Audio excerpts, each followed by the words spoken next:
Salam alaikum, je vous retrouve dans la suite de notre leçon Produits scalaires dans l'espace et ses applications. On reprend avec l'étude analytique d'une autre partie de l'espace qui est la sphère. Alors c'est quoi la sphère? On peut la définir en partant d'un cercle qu'on fait tourner dans l'espace bien sûr autour d'un de ses diamètres. Alors on va obtenir un objet qui s'appelle la sphère. Il a le même rayon que ce cercle et le même centre que ce cercle. Donc c'est quoi la sphère? C'est la même définition qu'un cercle, mais maintenant c'est l'ensemble des points de l'espace. C'est l'ensemble des points M de l'espace tels que X qui sont équidistants à un point fixe oméga qu'on appelle le rayon de le centre. Oui, c'est le centre de cette sphère que je note ici oméga et de rayon R qui est cette distance entre le centre et tous ces points. Alors on peut aussi définir la sphère en fonction d'un diamètre comme dans le cercle et je vous propose une proposition. Alors l'ensemble des points M tels que MA scalaire MB est égal à 0 est la sphère de diamètre AB. Alors on sait bien que ce produit scalaire est nul si seulement si les deux vecteurs MA et MB sont orthogonaux, c'est-à-dire le triangle ABM est perpendiculaire en M, revenons, rectangle plutôt en M, revenons au deuxième collège peut-être pour dire cette proposition. Alors on va démontrer que même dans l'espace, c'est la même chose, mais cette fois-ci, il nous définit une sphère. Alors, si on a une sphère de centre oméga de coordonnées ABC et de rayon R, on peut en conclure une écriture d'une équation cartésienne de cette sphère qui est encore une relation entre les coordonnées d'un point quelconque, M de coordonnées X, Y, Z. Elle s'écrit sous cette forme, X moins A au carré plus Y moins B au carré plus Z moins C au carré est égal le rayon au carré. Alors, la démonstration de cette proposition, premièrement, on va développer ce produit scalaire MA scalaire MB en utilisant la relation de Schall et le milieu I du segment AB. Alors, MA scalaire MB est égal à MI plus IA, scalaire MI plus IB. On utilise les propriétés du produit scalaire. On trouvera est égal à MI au carré moins IA au carré en se basant sur le fait que I est milieu de AB, c'est-à-dire que le vecteur IA c'est moins IB. Alors c'est bien analogique avec le fait que le produit scalaire est un nombre réel. Alors ce produit scalaire est nul, c'est équivalent que cette différence est nulle, c'est-à-dire IM carré est égal à IA carré, c'est IM est égal à IA. IA c'est un nombre réel fixe, donc c'est vraiment l'écriture de la définition d'une sphère de centre I et de rayon IA. Pour la deuxième, pour l'équation d'une sphère se basant sur le centre et le rayon, il suffit d'écrire oméga M au carré est égal à R au carré et on trouvera notre équation cartésienne. Donc, on peut encore définir analytiquement la sphère comme la droite et le plan dans l'espace par un système paramétrique ou bien une représentation paramétrique. C'est un passage de l'équation cartésienne à un système dont on définit x, y, z en fonction de paramètres. Ici, on voit qu'on a deux paramètres qui sont des angles, θ et φ. Alors, essayez de chercher ce passage en se basant à ce qu'on a fait pour le cercle dans le plan. Vous trouverez une réponse similaire à ce système. C'est ce qu'on appelle une représentation paramétrique de la sphère S. Alors maintenant, on a défini analytiquement, en utilisant le produit scalaire, analytiquement la droite, le plan et la sphère, qui sont des parties de l'espace. Maintenant, on va aborder une autre application, c'est déterminer l'intersection d'une sphère et d'un plan. Alors, suivez-moi dans cette figure dynamique qu'on peut animer et qui est faite par Gabry, l'application Gabry. Alors, je remercie l'équipe pédagogique et technique qui nous a aidés à faire ce travail. Alors ici, j'ai la sphère, voilà le centre oméga, ici un point quelconque pour bien se situer dans l'espace. H, c'est le projeté orthogonal du centre de la sphère sur le plan. Le plan, c'est illimité, il n'a pas de coin, faites attention. Alors, on va voir ici dans cette position que la sphère et le plan ont une intersection vide. Ils n'ont pas de point commun. Alors, on compare la distance de oméga à H, qui est la distance de oméga au plan, avec le rayon. On voit que la distance du point centre de la sphère au plan est plus grande strictement que le rayon. Alors l'intersection dans ce cas est vide, donc c'est à noter. On va animer la figure, voilà, encore jusqu'à H, le premier point qui touche la sphère. Alors maintenant, le plan et la sphère s'intersectent en un seul point. Et on voit que la distance de oméga à H, elle est égale au rayon. Donc le cas où la distance du centre de la sphère au plan est égale au rayon, dans ce cas, l'intersection entre la sphère et le plan, c'est un seul point. On dit que le plan est tangent à la sphère. Donc cette distance, vous pouvez la calculer en se basant sur la partie 2 qui donne la distance d'un point à un plan. La question, c'est comment déterminer ce point d'intersection entre la sphère et le plan dans ce cas. Alors, comment on a défini H? On a dit que H est le projeté orthogonal de oméga centre de la sphère sur le plan. Donc, on peut la déterminer en résolvant la position, plutôt l'intersection d'une droite et d'un plan. Cette droite, c'est la droite oméga H. Mais oméga H, on connaît seulement un point de la droite. Le H, on ne le connaît pas. On peut se baser sur un vecteur directeur de cette droite, qui est un vecteur normal au plan. Alors, on utilise un vecteur normal au plan, il est directeur à cette droite, et cette droite, elle passe par A. On trouve un système paramétrique, intersection avec le plan, c'est-à-dire un système qui comporte les trois équations du système paramétrique de la droite et l'équation du plan, la solution, ce sont les coordonnées du point H. On va parler inversement si on a le point et on n'a pas le plan. C'est une autre question. En chaque point de la sphère, il passe un unique plan tangent à cette sphère. Alors, comment détermine-t-on l'équation de cette sphère? Alors, plutôt l'équation de ce plan. Alors, on a déjà H est un point du plan. Qu'est-ce qu'il nous faut? Selon la leçon, il nous faut un vecteur normal au plan. Alors, oméga H est un vecteur normal et on refait le même travail qu'avant, on trouvera l'équation de ce plan. Maintenant, on fait animer encore la figure. Vous voyez que le plan coupe la sphère en un cercle qui est tracé ici. L'intersection de la sphère, c'est vide à l'intérieur, attention. C'est seulement le couvercle. Ce n'est pas une boule, plein de l'intérieur, c'est seulement l'ensemble des points qui sont à distance du centre par la même distance R. Alors, je dis que le plan, il intersecte la sphère selon un cercle. Vous voyez bien l'image ici. H, c'est toujours le projeté orthogonal, c'est-à-dire que si je nomme ce point ici un certain M, il appartient au plan, il appartient à la sphère, alors oméga HM est un triangle rectangle. Le cercle d'intersection qui est en rouge, elle a pour centre le point H, qui est le projeté orthogonal de oméga. Son rayon, c'est HM. Alors on peut calculer HM en utilisant M. Pythagore dans le triangle oméga HM.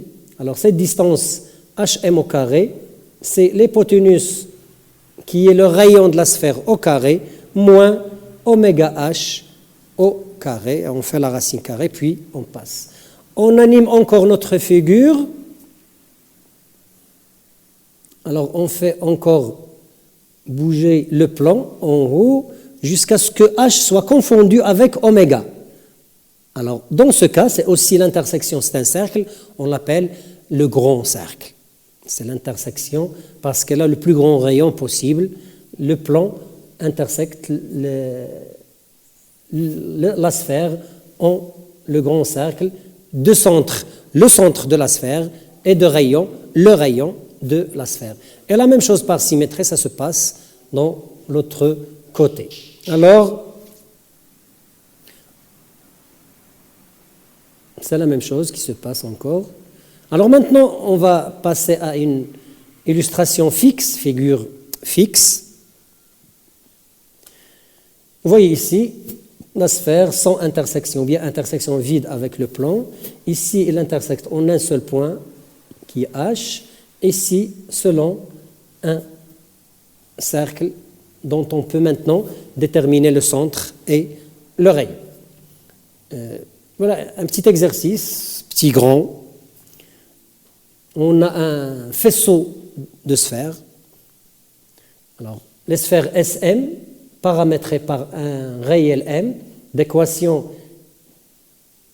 je ne dis pas encore sphères, je m'excuse, ce ne sont pas des sphères, sont l'ensemble des points, MXY, qui vérifie cette équation, MX carré plus MY carré plus MZ carré, moins 2, facteur de M moins 1X, plus 2Y, plus 2Z est égal à 0, où M est un paramètre réel non nul. Alors, c'est à vous de démontrer que cet ensemble de points est toujours une sphère, le cas où M est un nombre réel non nul. Si c'est nul, ça nous donne une équation d'un plan. On peut considérer comme une sphère de rayon infini, entre guillemets. Alors la deuxième question montrait que toutes les sphères SM, donc on a un faisceau de sphères, toutes ces sphères se coupent en un même cercle dont on déterminera le rayon et le centre. Prenez un petit temps à faire cet exercice et après je vous propose une solution de cet exercice. Essayez, si vous pouvez mettre en pause votre vidéo, faites-la. Alors, la solution, elle consiste à transformer notre équation en une équation réduite de sphères comme on a défini dans la proposition. Donc, on a utilisé des formes canoniques, des polynômes en X, en Y, en Z. Voilà, comme ça. On a trouvé ici un nombre réel qui doit être le rayon au carré. C'est ça la base de cette transformation. Vraiment, on a la somme de deux carrés où l'un est strictement positif, donc la somme est strictement positive, d'où SM est une sphère pour tout M. Le centre, c'est le point de coordonnées 1 moins 1 sur M, moins 1 sur M, moins 1 sur M, vu ce qu'on a fait dans la proposition. Ici, c'est le rayon au carré, donc le rayon, c'est la racine de ce nombre. Pour la deuxième question, que tous les cercles ont une intersection qui est la même, qui est plutôt toutes les sphères ont une même intersection qui est un cercle. Alors, on va prendre un point M quelconque de toutes les sphères. Alors, faites attention, j'ai dit toutes les sphères, c'est-à-dire quel que soit M appartenant à R étoile, M appartient à la sphère SM. C'est équivalent que quel que soit M de R étoile, notre point grand M vérifie l'équation de la sphère SM. Je transforme mon équation en une équation de variable M. Alors, quel que soit M appartenant à R étoile, j'écris M facteur 2, X carré plus Y carré plus Z carré moins 2X, plus la constante indépendante de M, elle est égale à 0. Ici, sans le 0, c'est un polynôme du premier degré, ou bien c'est une équation du premier degré, mais qui admet une infinité de solutions. Alors, quand est-ce qu'une équation du premier degré admet une infinité de solutions? Je crois, troisième collège. Alors, si seulement si les deux coefficients sont nul. Alors, ça veut dire que x carré plus y carré plus z carré moins 2x est égal à 0 et 2x plus 2y plus 2z est égal à 0. Alors, on voit que la première équation, après une transformation, c'est l'équation d'une sphère. La deuxième équation, c'est une équation d'un plan. Et ça, c'est une conjonction qui est une intersection. Alors, ce point M, il appartient à l'intersection d'une sphère et d'un plan. Alors, allons voir qu'est-ce que c'est que cette intersection. Et cette intersection d'une sphère et d'un plan qui ne dépend pas de M. Alors, on va voir que la sphère et le plan, vraiment, il y a une intersection en calculant la distance du centre de la sphère, qui est le point d'abscisse 1, d'ordonnée 0 et de cote 0, et le plan P d'équation x plus y plus z est égal à 0, je peux simplifier ici par le 2, on voit que cette distance est égale à 1 tiers. On la compare au rayon de la sphère qui est égal à racine de 1, je crois que c'est 1 aussi, alors elle est inférieure à 1, d'où le plan et l'intersection avec la sphère, c'est un cercle. C'est bien? Donc, notre point M équivalent ici, qu'il appartient à un certain cercle dont on déterminera son centre et son rayon. Comment? Comme on a vu dans la figure animée, le centre de ce cercle, nommé H, c'est le projeté orthogonal de oméga sur le plan P. Donc, on nomme la droite D qui passe par oméga est perpendiculaire à P. Donc, il passe déjà par oméga. Elle a pour vecteur directeur un vecteur normal de P qu'on en tire de l'équation du coefficient 1, 1, 1, ou bien de coordonnées 1, 1, 1. Donc, on connaît bien notre delta maintenant. Il passe par un point donné, et elle a un vecteur directeur connu. On a un système paramétrique de cette droite. Maintenant, on cherche le point d'intersection de cette droite avec le plan, qui est le projeté orthogonal de oméga sur le plan, et qui sera le centre du cercle qu'on cherche. Alors, on résout ce système. Ce point H, il appartient à delta, il appartient à P. Donc, elle vérifie le système paramétrique, c'est-à-dire x, y et z sont de cette forme, et ce x, y, z, elle vérifie l'équation de P, qui est x plus y plus z. Donc 1 plus t plus t plus t est égal à 0. On trouve notre t, en remplaçant, on trouve les coordonnées de h. Pour le rayon, c'est un travail de calculatrice, c'est très facile. R, c'est la racine du rayon au carré de la sphère, moins la distance du point oméga au plan qu'on a déjà calculé. Ce nombre, c'est racine de 2 sur 3.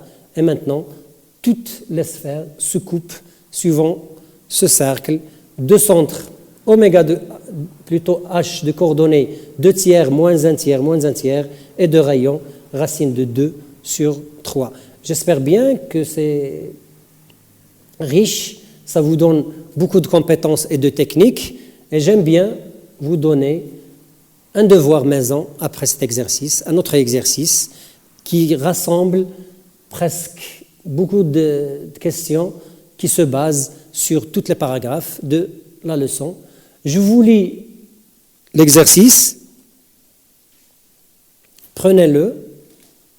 Alors, dans l'espace E muni d'un repère OIJK orthonormé, on considère l'ensemble SM des points M de coordonnées x, y, z tels que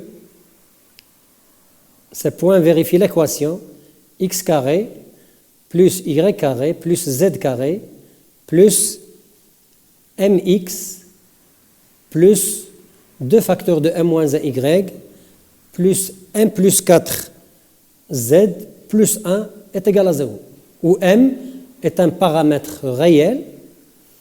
Alors montrez que SM est une sphère pour tout m de R cette fois-ci. Déterminez l'ensemble des centres des sphères SM lorsque m varie dans R.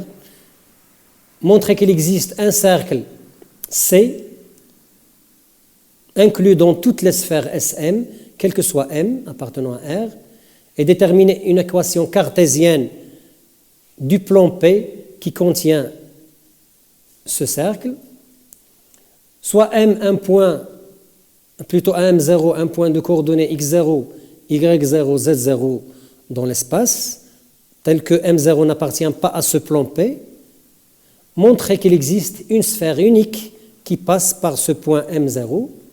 La cinquième question, montrer qu'il existe deux sphères SM tangentes au plan OIJ. Alors notre exercice, notre devoir maison, il ressemble beaucoup à ce qu'on a fait au premier semestre avec les produits scalaires et les faisceaux de cercle. Donc, même méthode, mais maintenant, autre occasion pour réfléchir, pour penser, pour pouvoir choisir. Alors, si vous avez pris l'exercice, je vous remercie beaucoup. J'espère qu'on a pu vous transmettre un peu de nos connaissances pour enrichir vos données, vos compétences, vos méthodes, pourquoi pas.